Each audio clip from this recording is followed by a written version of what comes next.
When my wife first mentioned her company's upcoming corporate event, I could see her excitement. I knew how much she valued her work, and I was happy to see her enthusiastic about something that might help her career. She worked hard, and it made sense that she would be recognized among her colleagues. I gave her my full support, encouraging her to enjoy the event. We discussed her outfit, and I made sure to help out with anything she needed at home so she could focus entirely on preparing for the big night. It was a small gesture, but I wanted her to feel relaxed and confident.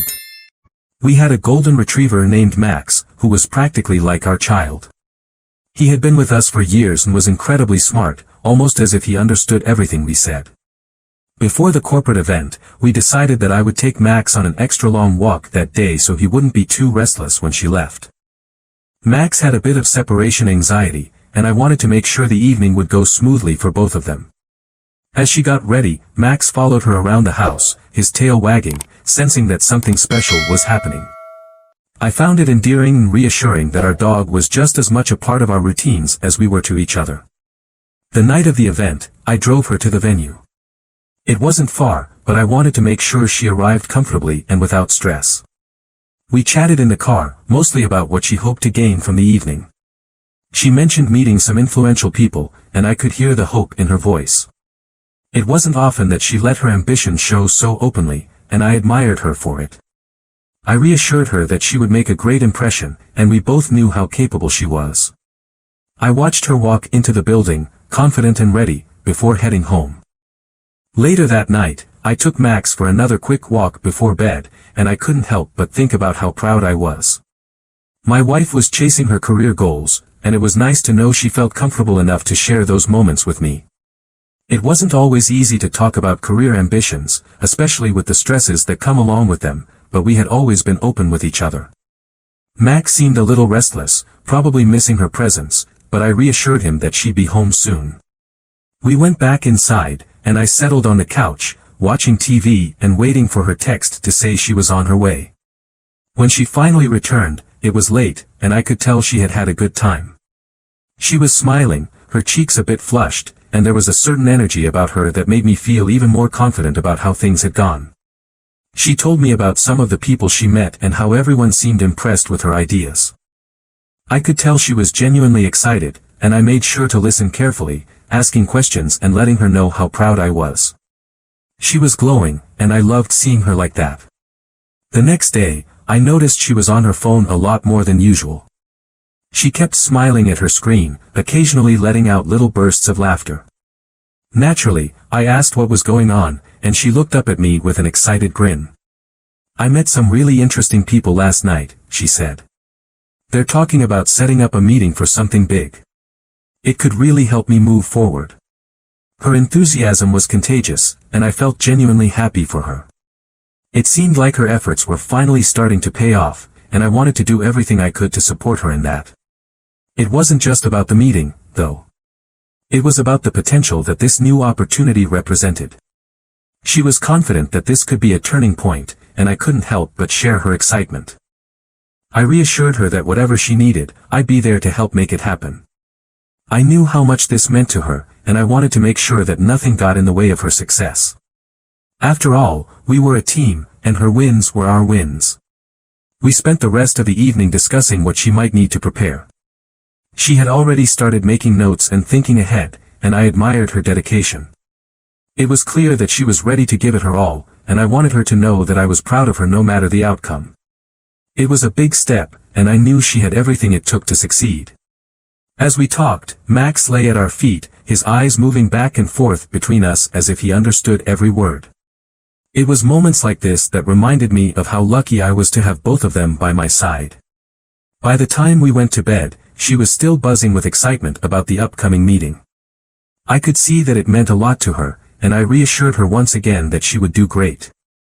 She fell asleep with a smile on her face, and I felt a sense of calm knowing that she was happy.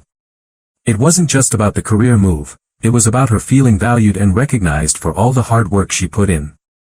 And as her husband, there was nothing more important to me than seeing her thrive. A few days after the corporate event, my wife came to me with an idea that, honestly, seemed quite reasonable. She suggested that Max, our golden retriever, might enjoy spending some time at her parents' house. They had a large property near the forest, with plenty of space for him to run around, chase birds, and explore. She said it would be a nice change of pace for him, and I had to agree. Max loved being outside, and the thought of him having the whole countryside to roam sounded perfect. I appreciated that she was thinking about what would make him happy, and it seemed like a good opportunity to give Max a bit of adventure. Without overthinking it, I agreed. We both loved Max dearly, and I wanted him to have the best experience possible. We decided to take him to her parents' place that very day. My wife seemed excited about it, and I was too. It wasn't often that we could give Max such an opportunity. As we packed up his things, some toys, his favorite blanket, and enough food for the next few days, I felt confident that this would be a great experience for him. We loaded everything into the car, and Max jumped in happily, as if he knew something fun was about to happen. The drive to her parents' house was pleasant. We talked about what Max might do once he got there, how he would love the open spaces, the smells, and the freedom to run without a leash. My wife was animated, describing how her parents' house was surrounded by fields and how there were always interesting animals around. I listened, nodding along, and it felt good to share in her excitement. We were doing something nice for Max, and that made both of us happy. When we arrived, her parents welcomed us warmly. They were always happy to see Max, and he loved them just as much. He bounded out of the car, tail wagging, and immediately started exploring the yard. I watched as he ran around, sniffing everything in sight, and I knew we had made the right decision. My wife's parents were glad to have him there, and they promised to take good care of him. I had no doubts about that. They were good people, and they loved animals just as much as we did. After getting Max settled in, we stayed for a little while, chatting with her parents over coffee. It was a relaxing afternoon, and I could see that my wife was happy to be there. As the time came for us to leave, my wife pulled me aside. She mentioned that her mother had asked if she could stay for a day or so, just to spend some more time together. She assured me it wouldn't be long, just a day, maybe 2 at most. I understood. It made sense for her to stay, especially since I had work to get back to. There was no reason for both of us to rush back home. I agreed without hesitation. It was important for her to spend time with her family, and I wanted her to have that opportunity. Besides, I trusted her completely, and I knew she'd be back soon enough. I kissed her goodbye, told her to enjoy her time, and got into the car to head back home. Max was already happily settled, and my wife seemed content to stay, so everything felt right. I drove away feeling confident that we had made the best decision for everyone.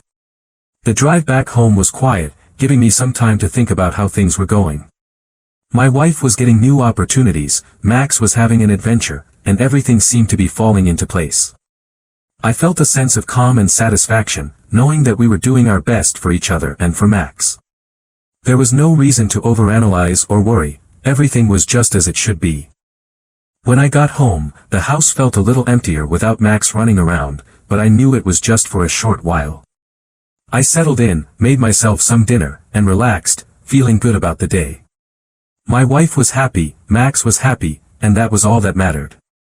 I looked forward to having them both back home soon, but for now, I was content knowing that they were both where they needed to be.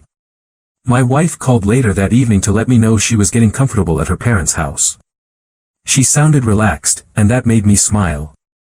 She reassured me that she'd be back soon, and I told her to take her time and enjoy herself. It was just one day, and I wanted her to make the most of it. We said our goodnights, and I went to bed feeling at ease, knowing that everything was as it should be. My wife returned home a day after staying with her parents, and everything seemed to be going well. We were back into our routine, and she seemed happy to have spent that extra time with her family. We talked about Max a lot, how he must have been having the time of his life running around the fields and getting all the attention from her parents. I was glad we had made that decision for him. He deserved that kind of freedom, and I knew he was in good hands. A week after my wife had returned, her phone rang while we were at home. I was in the living room, reading, when I heard her answer. At first, everything seemed normal, but then her tone changed. I looked up and saw her standing there, frozen, her face going pale. She didn't say anything, but tears started to well up in her eyes, and before I could react, she was crying, her shoulders shaking as she tried to catch her breath. I jumped up and rushed over to her, immediately concerned. I put my arm around her and asked her what had happened. She could barely get the words out, but eventually, she managed to tell me that it was her mother on the phone. Max was gone. He had been attacked by a pack of wolves when they went after the sheep, and he had tried to protect them. There were too many of them, and he didn't stand a chance.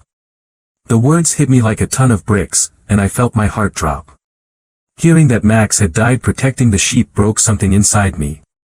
He was our family, our loyal companion, and the thought of him being gone was almost too much to handle. I held my wife as she cried, trying to keep myself together for her sake. I knew I needed to be strong, but the pain was overwhelming. Max had been with us through so much, and the idea of never seeing him again, never hearing his bark or feeling his head rest on my knee, was unbearable. The rest of that day passed in a blur. My wife was devastated, and I tried to be there for her, but I was struggling myself. I felt empty, like a part of our home had been ripped away. Max wasn't just a dog, he was part of our family, and losing him like this felt cruel and unfair. I wanted to be strong for my wife, but the truth was, I didn't know how to process what had happened. I couldn't find the right words, and I didn't know how to make things better. Over the next few days, I found myself withdrawing. I couldn't focus on anything, work, chores, even simple conversations felt impossible. The house felt so empty without Max, and every little thing reminded me of him. His toys were still scattered around, his bed was in the corner, and his leash hung by the door. Each reminder was like a knife to the heart, and I found myself avoiding those parts of the house just to keep from breaking down. I knew my wife was struggling too, but I felt powerless to help her.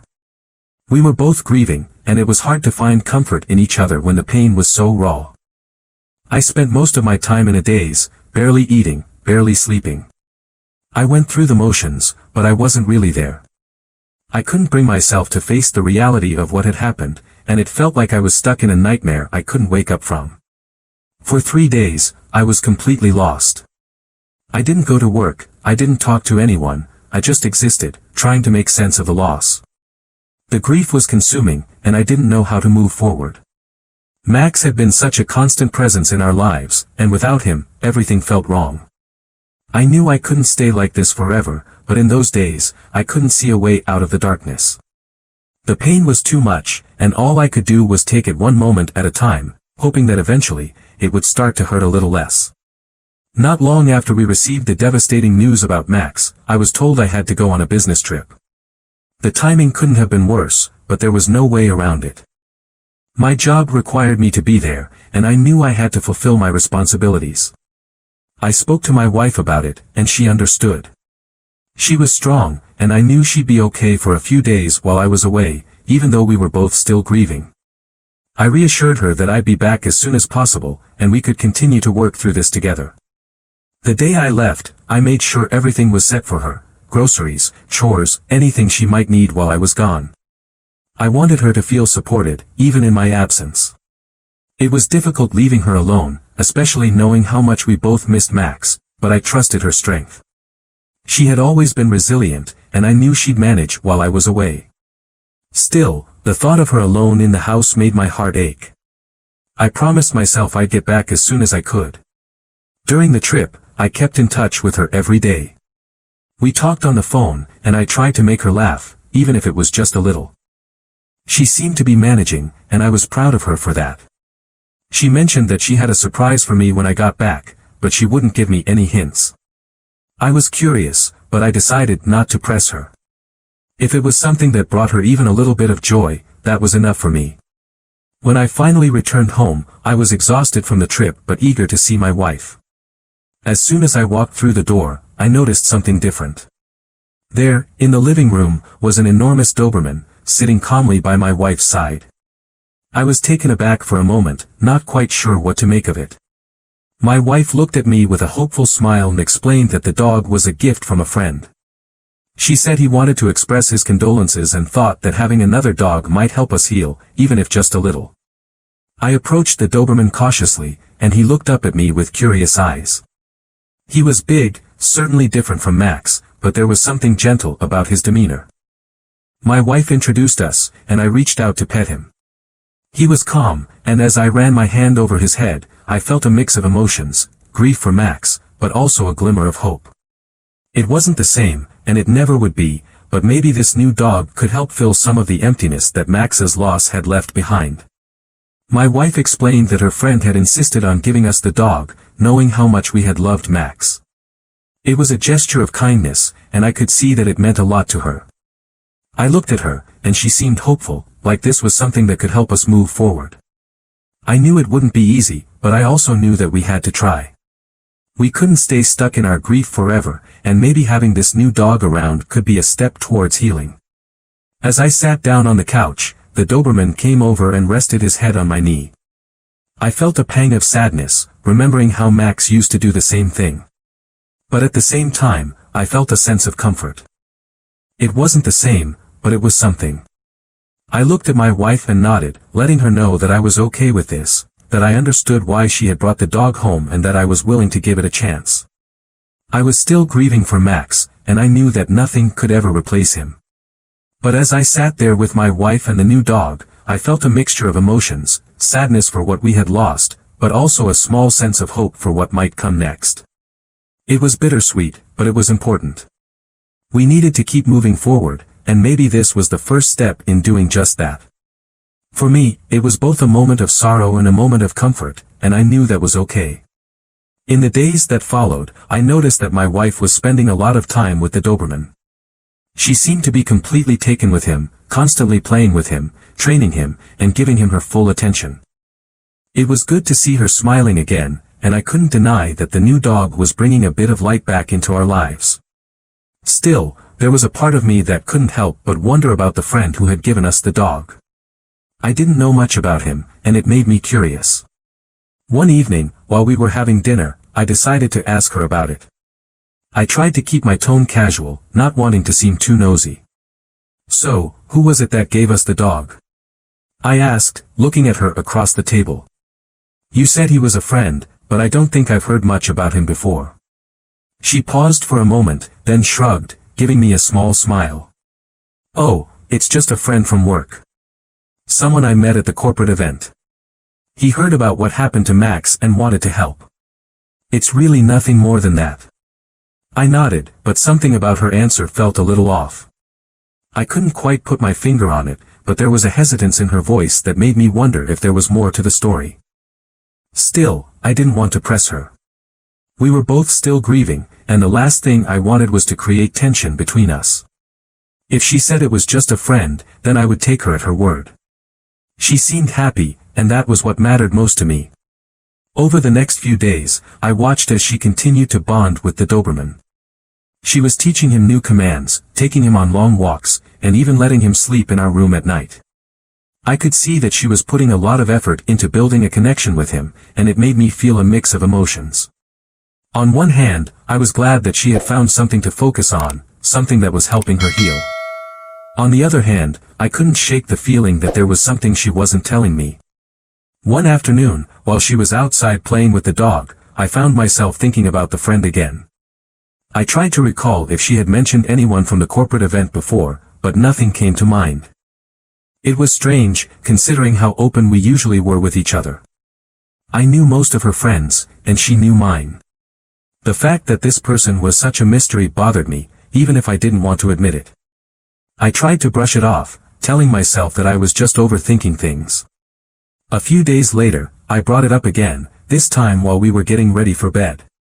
I asked her if she had seen the friend recently or if he had mentioned anything about visiting. She gave me another vague answer, saying that he was just a work acquaintance and that there was nothing more to it. She seemed a little annoyed that I was asking, so I decided to drop it. I didn't want to push her too hard, especially when she was finally starting to seem happy again. I wanted to trust her, and I did, but there was still a nagging feeling in the back of my mind. It wasn't like her to be so secretive, and that made me uneasy. But at the same time, I didn't want to create problems where there might not be any. She had been through a lot, and if this dog and this friend were helping her cope, then I wasn't going to stand in the way of that. I told myself that I needed to let it go, that I was just being paranoid. In the end, I decided to leave it alone. Maybe I was reading too much into things, or maybe I was just still on edge from everything that had happened with Max. Either way, I didn't want to make a big deal out of it. My wife seemed happy, and that was what mattered most. So, even though it felt a little strange, I chose to trust her and let it go. After all, we had been through enough, and the last thing we needed was more tension between us.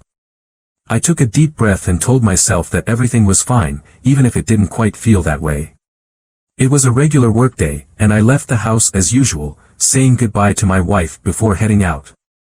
The day started off normally enough, but halfway through the morning, my boss made an unexpected announcement. It was his birthday, and in a generous mood, he decided to let everyone leave early. It was a pleasant surprise, and I was glad to have some extra time to myself. I thought about what to do with the free afternoon, and the first thing that came to mind was heading straight home to surprise my wife. The drive back home was uneventful, and I found myself smiling at the thought of catching my wife off guard. It had been a while since I'd gotten home early like this, and I figured it could be a fun way to lighten the mood. Things had been heavy lately, with everything that had happened with Max. A little bit of humor might be just what we needed to shake off some of the tension that had been lingering between us. As I pulled into the driveway, I made sure to park quietly, not wanting to give away my arrival. I let myself in through the front door, careful to move as quietly as possible. The house was mostly quiet, and I assumed my wife was somewhere inside, maybe in the kitchen or the living room.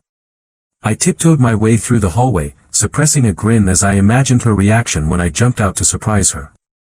As I moved further into the house, I noticed that the living room was empty. There were no signs of her in the kitchen either. I continued on, making my way toward the bedroom. That's when I heard it, a noise that stopped me in my tracks. It was faint at first, but as I moved closer, it became unmistakable. The sound of moaning, mixed with what sounded like muffled cries, was coming from the direction of our bedroom. I felt my heart rate quicken as I tried to make sense of what I was hearing. My first instinct was to think that my wife was hurt, that something was wrong. I moved closer, my footsteps still cautious, but now there was no smile on my face. The noises grew louder as I approached the closed bedroom door, and I could hear her voice, though I couldn't quite make out what she was saying.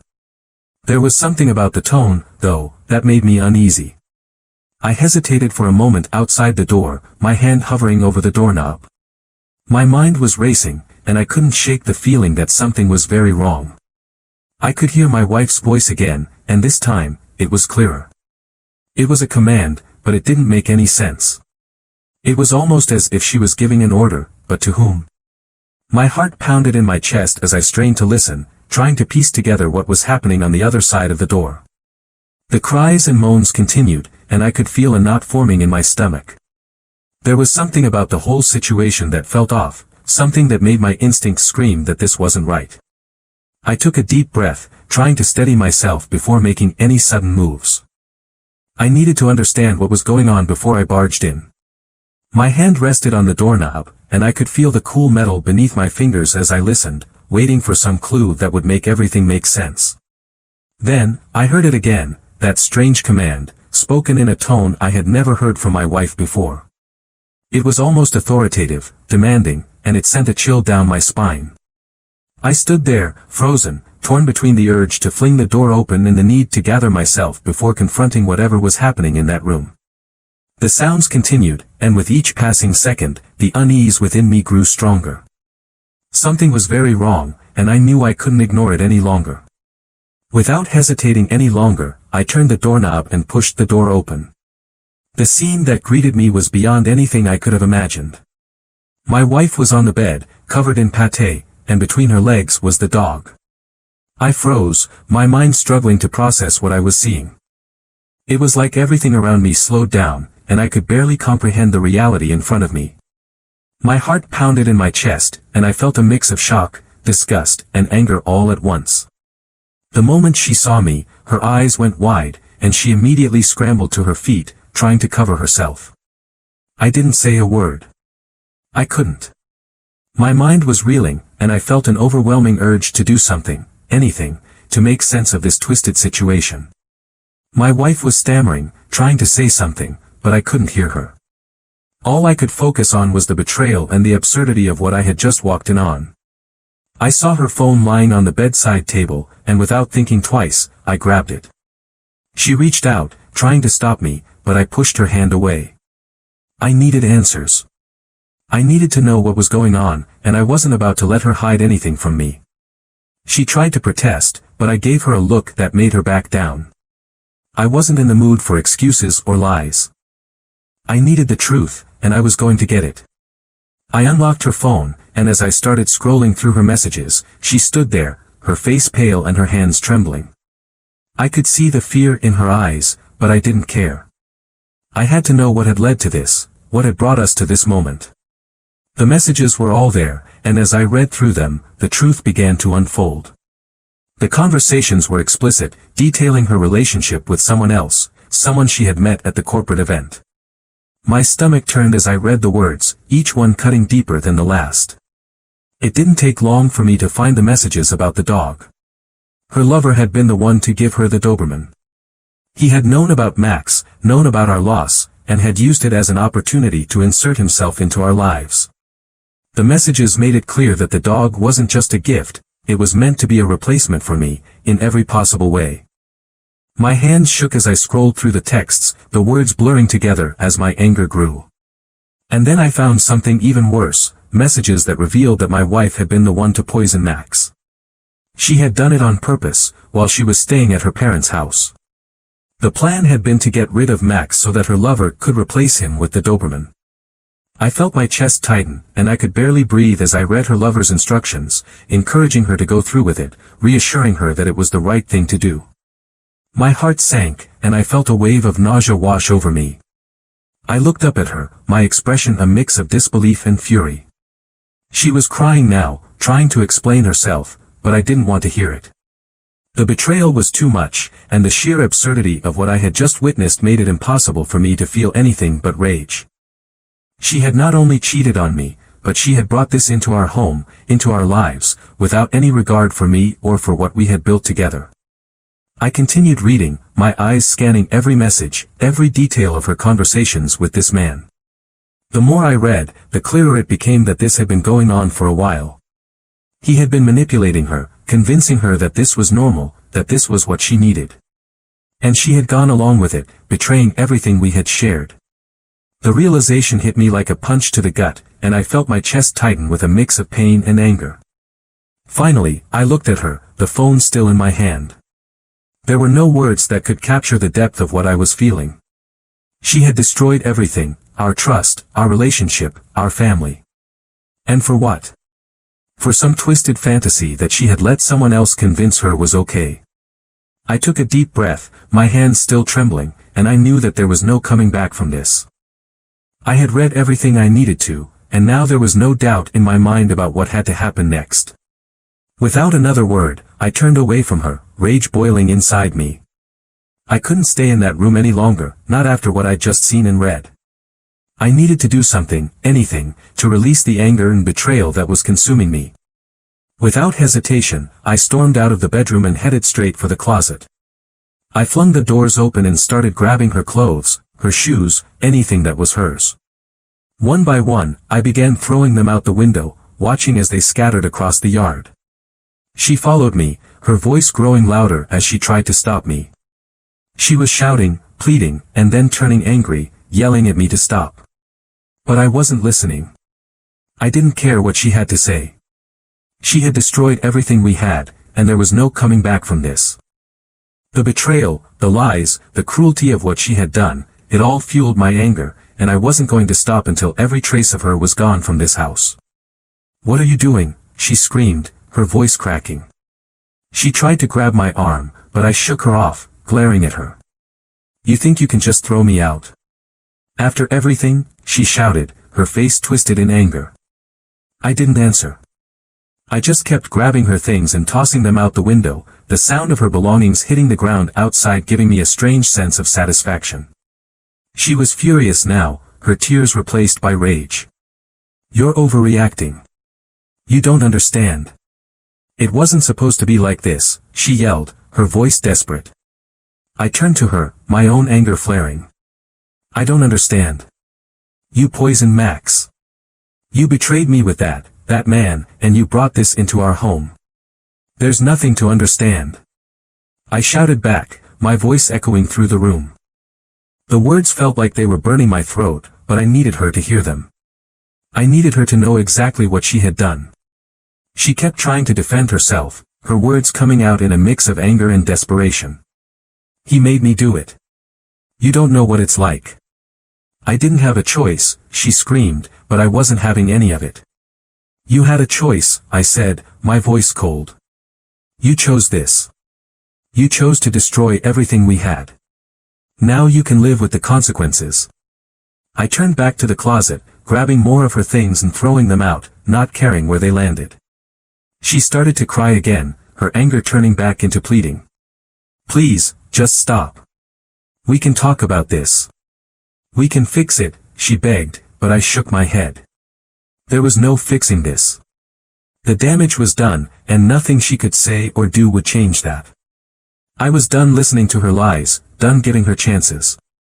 I wanted her out of my life, and I wasn't going to stop until she was gone.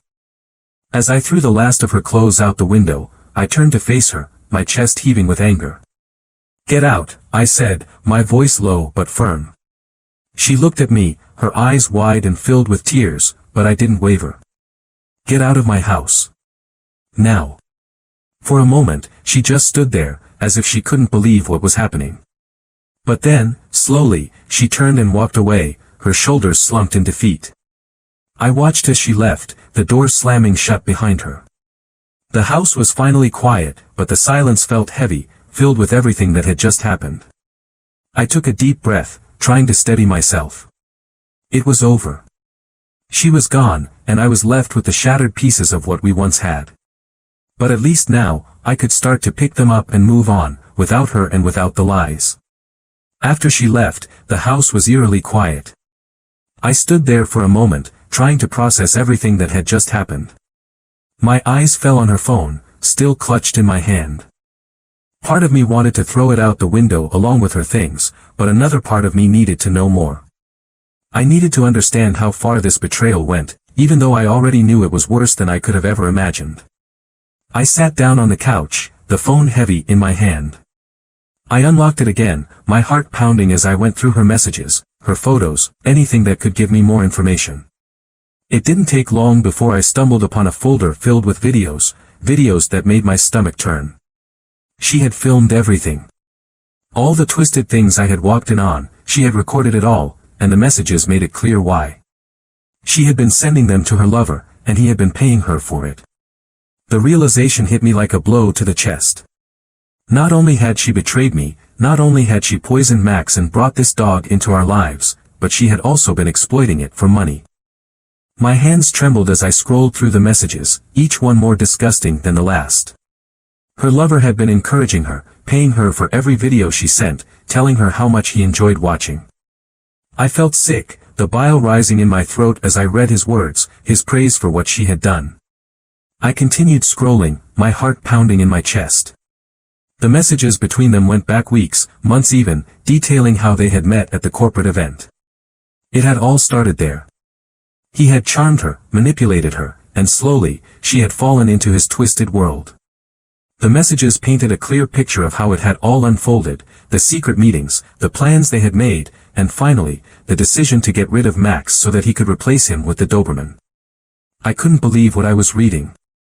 The woman I thought I knew, the woman I had loved and trusted, had done all of this behind my back. She had betrayed me in every possible way, and for what? For money. For the thrill of something forbidden. I felt a wave of anger wash over me, my hands shaking as I continued to read. The messages were explicit, detailing everything they had done and everything they had planned to do. There was no remorse, no hesitation. She had done it all willingly. I found myself scrolling through the videos, each one more painful to watch than the last. I couldn't bring myself to play them, but the thumbnails alone were enough to make my blood boil. She had documented everything, every sick moment, and had sent it all to him like it was some kind of twisted performance. I clenched my jaw, my teeth grinding together as I tried to keep my emotions in check. It was almost too much to bear, but I had to know the full extent of what she had done. The messages revealed that her lover had been paying her handsomely for the videos. He had promised her more money, more excitement, more of whatever twisted fantasy they were living out. And she had gone along with it, betraying me and everything we had built together for his sick amusement. I felt a surge of rage, my hands clenching around the phone as I tried to steady myself. She had destroyed everything, and for what? A few dollars and a thrill? I took a deep breath, forcing myself to set the phone down. I had seen enough. There was no coming back from this, no way to fix what had been broken. She had not only betrayed me, but she had done it in the most calculated and heartless way possible. I felt a sense of financial